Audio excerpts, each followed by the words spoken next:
কিছুদিন পর ইমরান ফিরোজের সাথে কাজ করতে শুরু করল। সে রোজ তার সাথে যেত, ব্যবসার নথিপত্র তৈরি করত এবং ফিরোজের ব্যবসায় সাহায্য করত।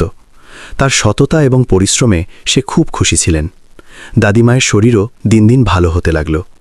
6 মাস কেটে গেল। ইমরানের জীবনে বড় পরিবর্তন এলো। ফিরোজের কারণে সে এবং তার দাদি একটি ভালো বাড়িতে থাকতে শুরু করল।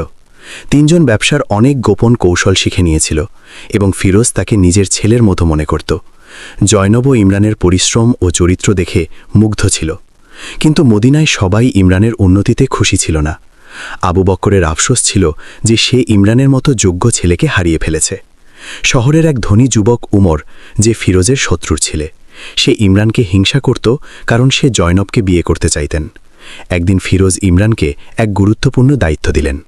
ইমরান, আমি তোমাকে বসরা শহরে পাঠাতে চাই। সেখানে আমাদের মাল নিয়ে যাও এবং ওখানকার সওদাগরদের সাথে সওদা কর। এটা ইমরানের জন্য বড় সুযোগ ছিল, কিন্তু কথাটা ছিল নতুন এবং বিপদে ভরা। ইমরান সফরের প্রস্তুতি শুরু করল। সে দাদিমায়ের দোয়া নিল। জয়নব তাকে একটা বিশেষ তাবিজ দিল আর বলল, এটা তোমাকে নিরাপদে রাখবে এবং আল্লাহ তোমার সাথে আছেন। ইমরান আদবের সাথে তার উপহারটি বুকে জড়াল। তার মনে আল্লাহর প্রতি কৃতজ্ঞতা ছিল যে তাকে এত বিশ্বাস করা হচ্ছে। যখন ইমরান মদিনা থেকে বাহিরে এলো, তখন ওমর ইমরানের পেছনে আর পরিকল্পনা করল। সে তার কিছু সঙ্গীকে বলল, ওই গরিব ছেলেকে লুট কর, তার মাল ছিনিয়ে নাও, তারপর দেখব ফিরোজ তাকে কত কাছে রাখে। ওমরের মনে জিনার বিষ ভরেছিল। ইমরান কাফেলাদের সাথে মরুভূমি দিয়ে যাচ্ছিল। রাতে যখন সবাই ঘুমোচ্ছিল, ইমরান কিছু লোকদের লুকিয়ে থাকতে দেখল।